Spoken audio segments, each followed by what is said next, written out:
As someone who's played both Lineage 2 as well as Ultima Online back in my day, I figured I'd throw my hat in the ring in this discussion about Ashes of Creation being always on PvP, which, just in case some of you guys are not aware of this fact, because I see a lot of hype around Ashes of Creation, and I'm wondering how many of you guys are actually aware that, yes, the game is going to be always on PvP. And recently, a YouTube content creator by the name of Lucky Ghost actually uploaded a video talking about this specific issue. The video's name is "The Single Biggest Problem Ashes of Creation Faces." Nice clickbait.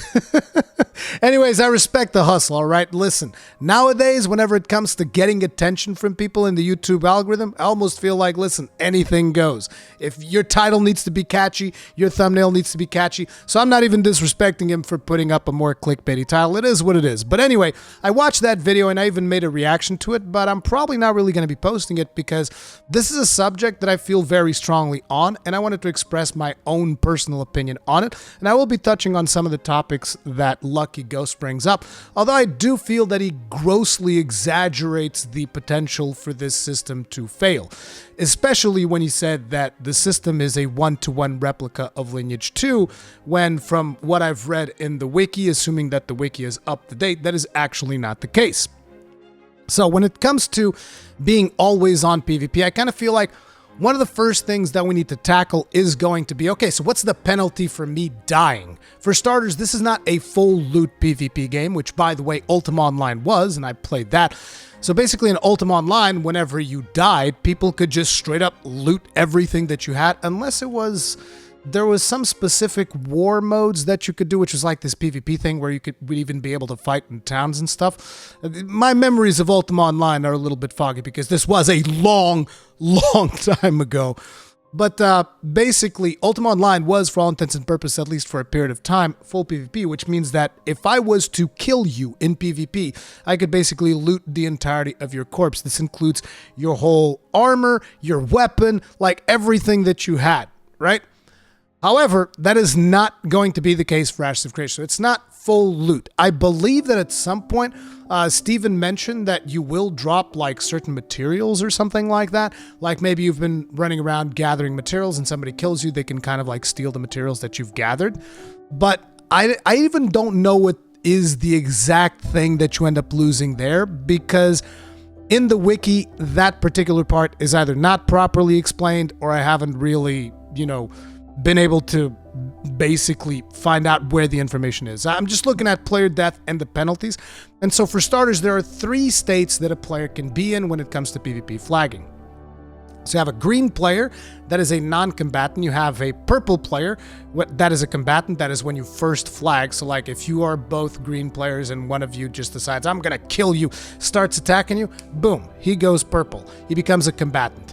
And then there's the corrupt, which is the red player. Red player basically is this was basically like a karma system back in the day, but that basically means if you are a red player, that means that anybody can attack you and there's no penalty whatsoever for people attacking you, okay? So usually the way that this works is like if somebody flags on you, you can either engage in combat back with them and then you flag yourself as well and then you're both just like duke it out, or they can kill you without you flagging and that makes them a corrupt red player. This is the general overall way that it works, and then a red player has to kind of like work off their debt to society through multiple systems that the game may or may not have. In this case, they're talking about a religious quest line or something like that that is going to allow red players to kind of like convert themselves back into green players. But fundamentally, the way that it works whenever you flag and you become a red player, the more people you kill as a red player, the harder it is for you to go back to being a green player. Now, but as I was saying, one of the most important things that you got to take into account is what are the penalties going to be? So if you die as a green player, what's going to happen to you is you are going to lose experience. It says here experience debt, so maybe you don't lose experience, but you have to like kind of regain experience. So maybe you don't drop levels or something like that, but you need to regain experience in order to continue leveling up as normal. So you lose experience. There is skill and stat dampening, and what that means is I'm assuming your stats and skills are not going to be as effective as they previously were. I'm not sure if that's like for a certain period of time. They don't really specify in here. It might be for a certain period of time. It might be until you recover your experience, something along those lines. You're going to have lower health and mana. You're going to have lower gear proficiency, and there's going to be a reduction in drop rates from monsters. So this is what happens to you if you get killed. Right? Just you die as a non-combatant player, these are the penalties that you are going to get. I believe this is probably also going to be in the case of PvP because I'm just looking at player death, not specifically player death in PvP. Now there's also a quote here from Steven Sharif which says when players die, they take a durability loss. Our durability loss isn't like other games where it's a gold sink, so to speak. It's a combination of both gold sink and material sink. So in a sense, even if you only have completed items when you take that durability loss, you are losing out on materials. It's just the depth of the materials you are losing instead of the active loss of that material in your inventory. So you now are accruing a material debt if you want to repair and increase again the performance of those particular items that take that durability loss. Oh, here it is. Here it is, the thing that I was talking about. For some reason I couldn't see it. Drop a percentage of carried gatherables and processed goods. This also includes a percentage of the certificates a player may be carrying. These are hunting certificates, which are items like pelts and that house the value of a mob's death, whatever. If a player's died, there'll be a period of time before their mule despawns, so in case you have a mule, your mule is not going to disappear immediately. And in order for other players to loot the mule, they're going to have to kill it. So most likely, if they're going to kill you, they're going to kill your mule too. So if a player's mule dies, its corpse contains the same percentage of lootable items as the player. So they're not going to get the entirety of your loot. They're going to get a percentage of carried gatherables and processed goods. So even if you were just like out gathering wood or herbs or ores or whatever, you're going to drop a percentage of that if you die as a green player. Now, where things get interesting in this system for me, because this is already, from what I can remember at least, this is already different from Lineage 2. If you fight back, okay, if you flag and you fight back, even if you have no chance of winning, if you just straight up flag and you fight back against the other player, it says here, a combatant purple player, because once you flag back, you're going to become a purple player as well, who dies, suffers the same penalties. So you suffer the same penalties as if you were to die as a green player, but at half the rate of a non-combatant. So basically, this is a system that encourages you to fight back. If you fight back, you only lose half of what you would have lost if you don't fight back. This is super important in my opinion, but feel free to disagree on that. I want all of your feedback in the comment section, all of that. How do you feel about these things? We'll talk about it. But anyways, and then we have what happens if you die as a red player. And that's where things get really interesting. A corrupt red player suffers penalties at 4 times the rate of a non-combatant. That means that if you die as a red player, you experience all of those things, the experience, that skill and stat dampening, lower health and mana, gear proficiency, reduction in drops rate for monster, except you suffer it 4-fold. And if you happen to have gatherables and processed goods, you also drop those at 4 times the rate of a normal player. What basically this means is, like, if you see a red player, you're going to be very incentivized to go and kill that player, because for starters, there is no consequences whatsoever for just butchering a red player, from a game system standpoint at least, because, players can like threaten you and, oh, bring my big bad guild, and those could be like consequences. But, fundamentally, there's no consequence for attacking a red player. And if they attack and kill you, they're going to become red for a longer period of time. And they can actually drop weapons and gear. Now, they're not going to drop the entire... I don't think it's the entirety of the loot, but they can drop some of their equipped weapons and gear. Any amount of corruption allows a player to drop equipped gear upon death. The higher the corruption, the greater the chances. So as you can see, there's a chance of them dropping gear. This, however, is very similar to the way it was in Lineage, because if you were a red player, somebody killed you, you could lose your gear. I remember one time a friend of mine flagged and somebody killed him and he dropped his weapons. He was just like worthless. He had like, because in Lineage 2, the items would have like a rating, and I believe that he was on the B rating for daggers, because like it was B grade daggers or whatever. I think I even crafted those. And yeah, he died and he dropped his daggers, and it was hilarious. We were all making fun of him on at the time it was in Discord. It might have been either TeamSpeak or Ventrilo or something like that. We were all just like making fun of him. You dropped your daggers. Just like making fun of him. But usually, you know, we'd stick together. We'd try to help out each player to kind of like recover from flagging on another player and stuff like that. But you know, so these are your penalties. Now, for starters, like I said, one of the most important things that I consider about this system, that I love about this system, is the fact that it actually incentivizes players to fight back. Because if you fight back and you flag, you will actually not lose nearly as much. However, it is also important to mention that if you fight back and the other player kills you, they're not going to be red. They're going to be purple. Okay, so the moment you fight back, you're not going to make them corrupted. So if you are spiteful towards someone, you might even just like try to get them red by like, oh, I'm really low on health. Because apparently, I believe they say somewhere that you can't really see another player's health. Like you can see the status of their health by like a deteriorating, a deteriorating like plate of the other player or something like that. Again, these are all systems for a game that isn't even out yet, isn't even in Alpha 2 yet. So a lot of this can completely change. I'm just like hypothesizing, but if they can't see your health, there's actually strategies that you can employ. Like you can go outside naked and try to get somebody flagged red.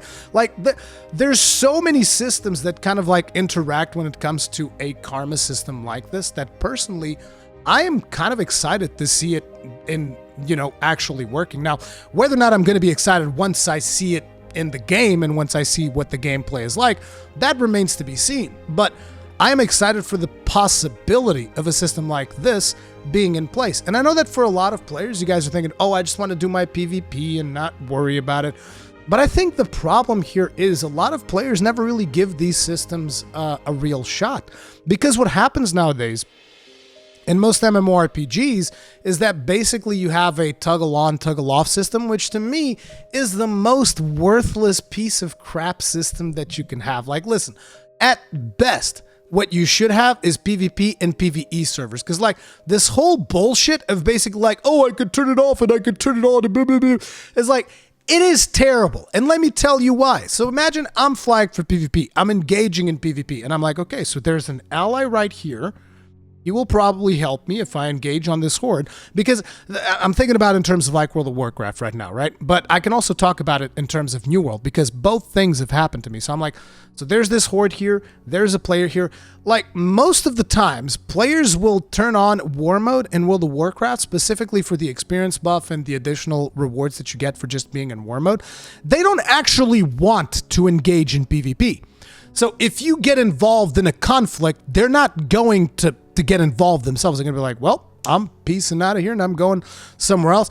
And it's like, it's such pussy bitch behavior that it actually annoys me. It actually annoys me that people just like, well, the moment there's just a little bit of friction, I'm signing out, I'm out of here. Like, I have no problems engaging in, you know, a PvP matchup against other people in the open world, so long as there's like even odds, you know, so long I see, okay, there's like 3 Alliance players here, there's like 3 Horde players here, let's just go at it, and who wins, wins, and it's whatever, right? And they'll be in there disputing that zone for a while.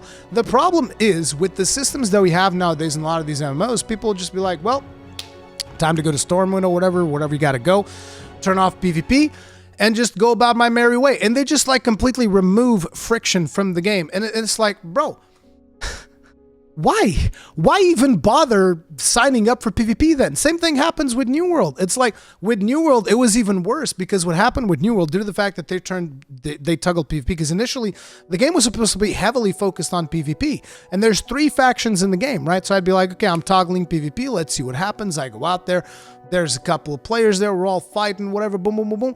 And suddenly, like, we lose, and I look at the map, and I'm like, okay, this team is really dominating. And so most of the players not only turn off PvP, but most of the players from my faction straight up switched faction. I was like, then again, I shouldn't be surprised. In World of Warcraft, it's the same thing. It's like most players have been swapping over to Horde. Why? Because there's more players on the Horde side, so therefore we just swap to the Horde side. And it's like, bro, what the fuck? It's like, come on, have a little bit of backbone, like, dude. And so I understand that for a lot of people, this is going to be something that they're going to be like, well, what do you mean? I don't want to waste my time, because that's always the argument whenever it comes to MMOs. I don't want to waste my time. It's like, yeah, don't waste your time. You might end up having some goddamn fun. And I understand that everybody's going to say, oh, but fun is a different concept. But it's like, listen, are you ever really going to remember doing that same quest that you happen to be doing 10 times over to gain, like, I don't know, 100 gold or whatever, so that you can go buy something off of the auction house or get your raiding materials or get some random reputation? Do you remember any of that? Do you remember farming like a specific... I mean, I'm sure somebody remembers something about the Silithus reputation, because people always make that joke about, oh, maybe I won't make that joke now because people are so sensitive, it'll probably like flag the video or whatever. You guys know the joke that I'm talking about. Oh, those will be the longest 6 months of your life. Like, you probably know that joke. Anyway, so it's like some people remember some of the most grindy things, but it's like, wouldn't you remember more? Some like crazy PvP engagements that you have done? Because like, I'll tell you right now, I don't remember a lot of like random PvE grinding that I've done in a lot of MMOs, but I remember one of the PvP encounters that I've had with a good friend of mine back in Ultima Online, where what we did was we went to this cave where there were like, it was on an island, so we went on a boat, went to this cave on an island, and we found a couple of miners there, and my friend just turns to me and he says, I want to kill them. I was like, all right. So we killed these miners. And then I'm like, hey, you know what we should do now? And he's like, what? We should go to the miner town. So there's like this capital in Ultima Online. I believe I've told this story in another video, but for those of you that never listened to it, right? And so we went to one of the capital cities of Ultima Online. I don't know if it was a capital city or not. It was a big city. It was called Minok. This was where a lot of miners would congregate a lot of times. So these players that we killed in this cave on an island somewhere, they were there in Minok, and we were just hanging out at the bridge, and we were flagged red. We were flagged red because we had just killed these miners, right? And we were hanging out there because we were talking with a couple of other friends of ours who weren't going to attack us just because we were red. And suddenly, these people in town start screaming, there's PKers in the bridge, PKers in the bridge. I don't know, it must have been like 20 people running out of the city coming after us. But the cool thing was, we had some people that were like chill with us, so they saw what was happening and they tried tossing a couple of heals here and there. And we're just like running out of the city trying to survive, drinking potions, doing whatever we can to just survive. And then the interesting thing was, these players got really brave because both me and my friend, we were decked out for PvP and for ganking and killing people at the time. So it was just two of us, and it was like 20 of them, but they weren't like actually prepared for a proper engagement. So the moment they stepped too far from town, me and my friend, we turn around, we start killing all of them one by one. They all start running away. Like, it was 20 versus 2. It was so... I know that a lot of you are not going to believe this. I wish I was recording video back then, because see, I'm never going to forget this. Right? Stuff like this is stuff that you remember. Engagements with other players. These are the stories that you remember in an MMORPG. You'll also remember, like, you know, epic raids and getting, like, loot, you know, your big loot and all of this stuff. But I mean, come on, these questing things that you're like, oh, I'm being inconvenienced because I can't grind this zone at an adequate rate. Well, yeah, but you're making other memories. You're engaging in PvP with other people. And sure, sometimes it's going to be unfair and sometimes you're going to get ganked. But I kind of feel like you can't completely remove friction, especially if they're willing to implement a system like this. I feel like you shouldn't try to completely remove friction. There needs to be a little bit of friction in the player base. Now, are there going to be people that are going to quit out and rage quit and realize that Ashes of Creation is not for them? Yes. Maybe that's a good thing. Because, you know, fundamentally, if you're not going to have fun in the game, at least you'll know sooner rather than later, right? Now, I also want to bring up a couple of points that Lucky Ghost was talking about, because he talked about a lot of things where, like I said, I feel like he exaggerated. And here's the thing. I think that this conversation needs to happen, right? I'm not saying that he shouldn't have said this. That's not my point. I'm just trying to express my own points, my own viewpoints on some of the stuff that he said. And he says, okay, so what's going to happen is a bunch of sweaty PvP guilds are going to take over the dungeons, and you're not going to be able to have any fun in those dungeons. They're going to kill you if you're there, and all of these bad things are going to happen. And it's like, is that going to happen? Yes. Yes. Yes, it is. In some situations, you will be outnumbered and you are going to die. At that point, you can try to organize a counter-ganking party in the town, and you're going to be like, hey, this PvP guild's like taking over our dungeon. Like, we've got to do something about this. Don't you guys want to farm? Let's go kill them. Like, there's a red in their team. Like, he fucking killed me. Like, let's go in there and let's go do something to him, right? Because again, you don't lose gold. You got to remember this. You don't lose gold. You don't lose your gear unless you're red, unless you're actually someone who's flagging for PvP and you kill green players. At that point, you can lose gear. But it's like, if you're just a regular player, you're not going to straight up lose gear. So the most progress you're going to lose is a couple of dropped materials and processed goods. And even then, it's a percentage of those, which can be halved if you fight back. So it's like, you're going to have minimal, like imagine for instance, right? You've been farming on some random World of Warcraft zones and you have like, I don't know, let's say you have 200 gold worth of materials on you. Or maybe you'll have more. Let's say you have 1,000 even. You have 1,000 gold worth of materials on you. Somebody kills you, you fight back, they take like 200 gold worth of that material. Is that really that big a deal? Is it? What if you then go back with a couple of friends and you kill them and you get their gold?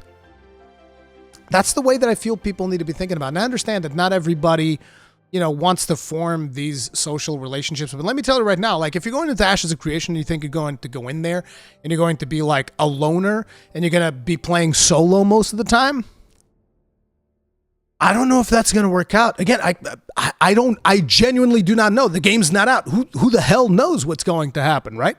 Is there potential for these sweaty PvP guilds to do all of these things? Yes. There's also potential for you, exacting payback on them. Because another thing that Lucky Ghost brought up was like, oh, they should also not allow training. Now, I know that some of you guys will be like, training? What the hell is training? Training basically involves you picking up a bunch of mobs around an area and then dropping them on top of another player.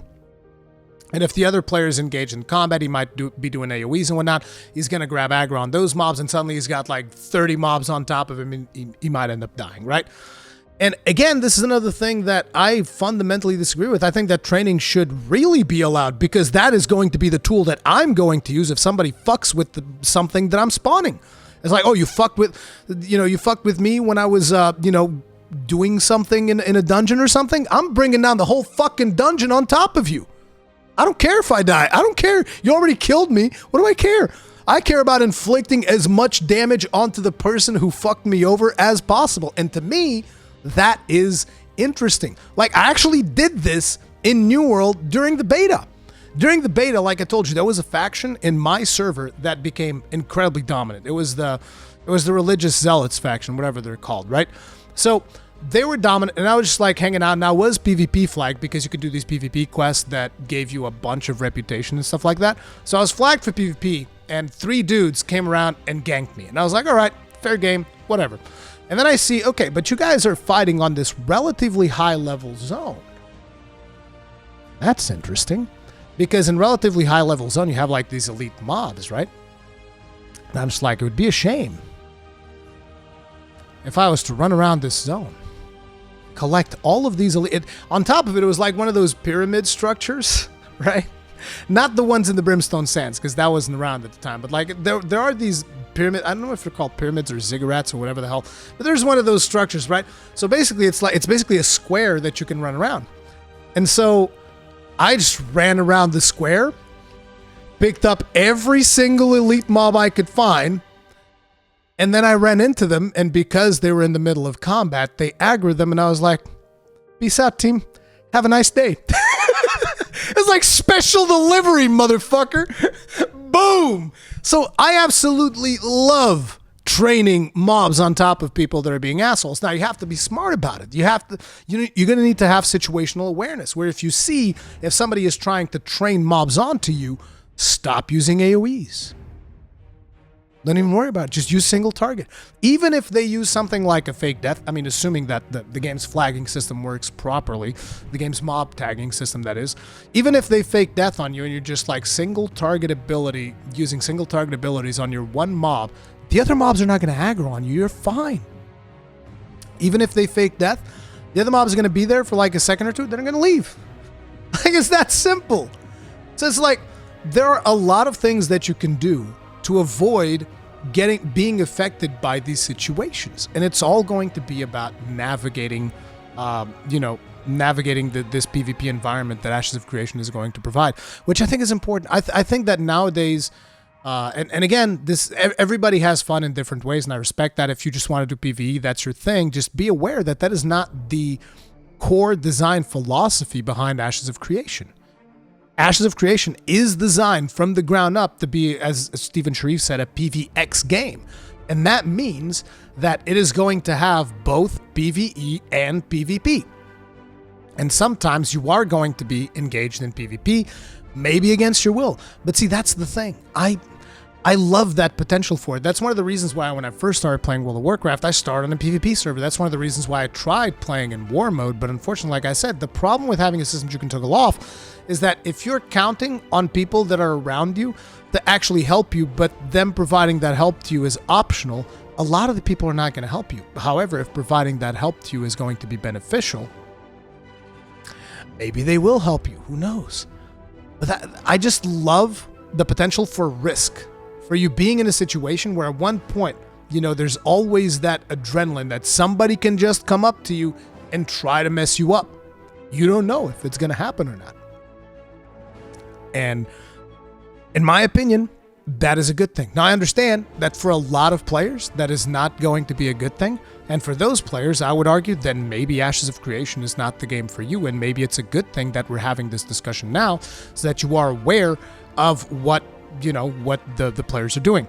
Now, an interesting thing that also happened that I was very positively surprised by was the fact that Stephen Sharif actually wrote a comment in this video. Now, I went back to the video and I tried finding the comment, and for some reason, either the comment was deleted. I don't know if it was deleted by Steven or if it was deleted by Lucky Ghost for some reason. I doubt Lucky Ghost would do it, but who knows. But anyways, so the comment was deleted for some reason, but I do have the comment still on my stream. So I'll tell you guys what Stephen Sharif commented on his video. Just a few points I'd love to add. Much of the Ashes of Corruption system has taken into account these concerns. In my experience with similar flagging systems, such as that of Lineage 2, there were very apparent flaws in implementations. Some of the adjustments that have been made for Ashes' approach to open world flagging system is as follows. Abilities with CC, that means crowd control effects, do not apply to non-combatants. That means that you can't open up on another player with a CC like a stun or a root or something like that. You can't just open up PvP with a spell like that. You have to tag them first. And I think probably only after they tag back. Yeah, since CC abilities do not affect non-combatants, only after they tag back can the other person start using CC. The target of the CC ability must be flagged in order to suffer CC effects. This prevents players from opening attacks to stun players during a pull, for example. Corruption gain also takes into account level disparity between the player killed and the corrupted. The greater disparity, the higher the corruption accrued. What this means is if somebody, like say there's somebody at max level, I don't know what the max level is going to be, and there's somebody who's like 50 levels below them, that person kills the other person. That means they become corrupted with a lot of karma, and that means they're going to be red for a good long while. And keep in mind what we talked about at the start of this video in terms of penalties for these players. They're going to be heavily penalized if they happen to die in everything, and they can even drop gear, and they're going to be so for a significant amount of time. Now, of course, this is their design philosophy. Their implementation is going to be what dictates whether or not this system is appropriate, so I reserve the right to change my opinion on a lot of these things after I see the implementation. Corruption gain, PK alts, this player killer alts, would also be highly unaffected since acquiring corruption will apply dampening effects on skill damage for PvP the higher your corruption score becomes. So this part is not really properly explained in the wiki, or if it is, I haven't really seen it yet, but it appears to imply that the more you become corrupted, the worse you will be in terms of dealing damage to other players, which is a good thing. So basically, if you have a PK alt that would be constantly killing players, at a certain point, your damage is going to be so laughable, you're not going to be able to kill anybody. Somebody's going to kill you, you're going to drop all your gear. At least that is what Stephen Sharif's message appears to imply. Working corruption off through experience grinding also takes significantly longer than Lineage 2. Whoa! That's gonna suck. Like, listen, you would kill like 5 players with Lineage 2. You're talking about like a 10-hour day of grinding EXP in order to work off that karma. So if it takes significantly longer than that, yeah. And during that time, we've created a bounty system that reveals corrupt player locations on the map. So basically, hunting parties can be formed if somebody accrues enough karma, which again is a good thing, is going to naturally combat someone's ability to essentially grief you. It is true that Ashes is a PvX game, and that means it won't be for everyone, and that's okay. See, again, this is why I think it's important to have this conversation now, right as people are getting like super mega hyped for Ashes of Creation, let's go, go, go, go, go. A lot of them still don't realize that it is going to be a PvP game.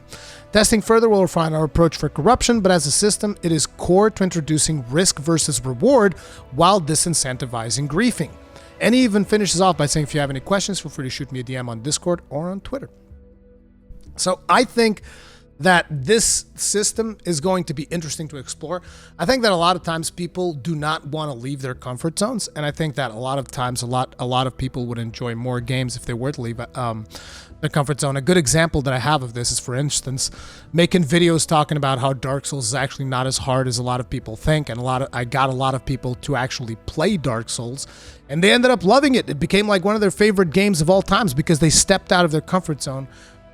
And they ended up having a blast. So I think it's important sometimes for people to step out of their comfort zones and try out something new. And hopefully Ashes of Creation will be that. Whether that is going to be the case or not, I do not know. I can assure you I do not huff nearly as much copium as Narc does. And therefore, I'm not going to blatantly just defend everything that they say. It's just right now, it kind of aligns with the things that I want to see, because I also want to see a game that has... And here's the thing, I'm not even a big PvPer, not at all. I used to be a lot more back in the day, but nowadays I mostly just play PvE most of the time. Like you go watch me play New World, I'm mostly going to be PvE, but that's because the systems in place fucking suck. Because people have no reason to flag and they can just turn it off on a whim, so it makes no fucking sense. There's no consequence whatsoever to the PvP systems of those games, and most people just end up not engaging in them, which makes for usually uneven matchings. It just ends up being, oh, there's a gang squad roaming around and everybody turns PvP off, and it's like, what happens when that is not an option? If you can't turn it off, you have to deal with the gang squad. You have to figure out a way around it. And here's the other thing too. To Lucky Ghost's point, where he talks about, people just taking over dungeons. Like, listen, if the game is so small that, like, let's say 5, even 10 mega PvP guilds can take over every single dungeon in the game, if the game is going to be that small, I think Ashes of Creations has much bigger problems than their PvP system, because their map looks fucking massive. And therefore, they better have enough dungeons that you can't just like completely lock down every single dungeon in the game. Hey, this dungeon's not working for you, go to another zone. There's plenty of zones that you can go to. You don't have to be in the same zone than the big evil sweat lord PvP guild. That's what I did back in the day. And these games were way smaller. Like Ultima Online and Lineage 2 were way smaller in concept than what Ashes of Creation is going to be. There's like, hey, there's a big guild farming in this location. Guess what? I'm going to a different spot if I'm solo, or I'm getting my friends and I'm taking on the big PvP guild and killing them. Because look, they may be big, they may have PvP. Now, it is also brought up a lot of times, oh, these people cheat, they do all these things. Look, that is going to depend on their ability to ban bots, get rid of RMT, get rid of all of these things, which, of course, there's going to be a certain percentage of that. It's just how meaningful is that percentage going to be for the overall enjoyment of everybody else. But, these players are not like gods. They're not immortal. You can kill them. Like, listen, if there's 10 of them, let's put it like this. If there's 10 of them, if you get 100 other players, even if they're not good players, you can zerg them down. You can. So long as you try to organize it properly, yeah, you can zerg them down, even with players that are going to be like lower level and all this thing. You can overwhelm them people with numbers. You can. You 100% can. And especially when the argument being made is like, oh, this game is not for 90% of the people that enjoy MMOs because, putting the point forward that most of the people that play MMOs only really care about PvE. If there's so many people that only care about PvE, right? Because he's talking about like 90% of people. If there's so many people that only care about PvE, that means they're going to grossly outnumber the people that care about PvP. So just grab all those PvE-loving people, and even though you don't like PvP, guess what? Just pretend like it's a raid. It's a raid and they're a boss. You go in there and you kill them. Use your abilities on them until their health pool goes to 0. Done. Anyway, I'm a little bit rambly at this point. Thank you all very much for watching the video. Let me know if you enjoyed it. Hit the like button, subscribe, bell notification icon, all that jazz. I'll see you guys in the next one. Stay strong, stay safe. Peace out.